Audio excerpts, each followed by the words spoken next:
Hello, my name is Ray, and I want to give you a quick and easy technique to value a stock.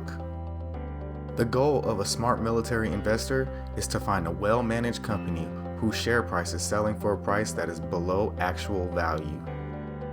This is like when you're shopping for a new phone and waiting until the next edition comes out so you can get a discount on the earlier edition. The earlier edition is still a great phone, but because the buzz around it has faded away, the price has declined. Buying cheap stocks in good companies is the best way to grow your investment over time. If you are constantly buying stocks that are overvalued, there is no room for your initial investment to grow.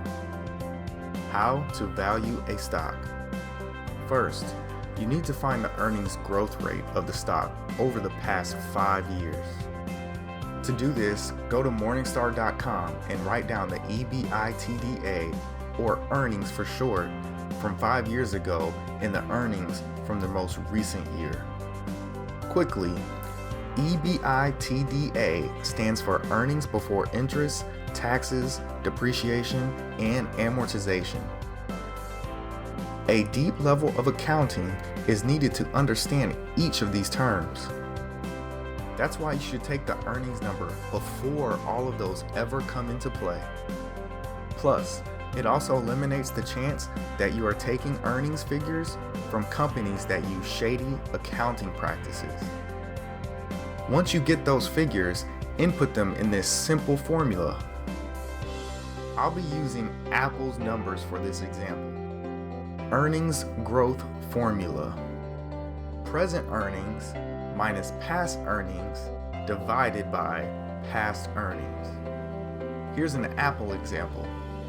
73,333 minus 58,518 divided by 58,518 equals a 25.3% growth rate. It's really that easy. Practice a few times with a few companies. I would suggest using my stock screener guide to get a list of companies to value. A link to the guide is in the description below. You can start with that list. Now that you have the growth rate, you need to input a safety factor into your calculation. The purpose of this is to account for the possibility the company may not grow at the same rate in the future. Apple is a great example for this. A 25.3% growth rate is a crazy pace for a company to grow. At that rate, they are doubling in size every 4 years.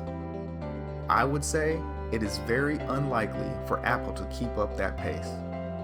Don't be afraid to subtract 5, 10, or 15% from that growth rate to account for a possible slowdown. Lastly, multiply your earnings growth rates, original and safety rates, by the most current earnings per share, EPS. You can also find EPS on Morningstar.com. Stock valuation formula. Earnings growth rate times EPS equals fair value stock price. Here's the Apple example. The original 25.3% growth rate times 8.35 equals $211.25. This is a safety formula to account for a possible slowdown in growth. A second formula for even slower growth, and another safety formula for even slower growth. There you have it. You have found Apple's fair value stock price along with some safety estimations. Stock valuation techniques. Apple is currently trading at $129 a share. So, at that price, the original valuation of $211.25 would suggest that Apple is a great buy. Basically, you're buying Apple shares at a 69% discount. What should you do if you believe there's a reason Apple won't grow at the same rate? Well, you would just use the safety estimates. Maybe Apple experienced legal issues, or a great new technology company has increased their competition in the market. Business is an unstable monster, so you must pay attention to those factors. With that said, if a worst case scenario for Apple really happened, you would want to use that third safety calculation of $86 per share. That would mean if you bought Apple shares today, then you would be paying 33% more than fair value. It's a bad deal. Going forward, buying cheap stocks to me is the most important part of investing.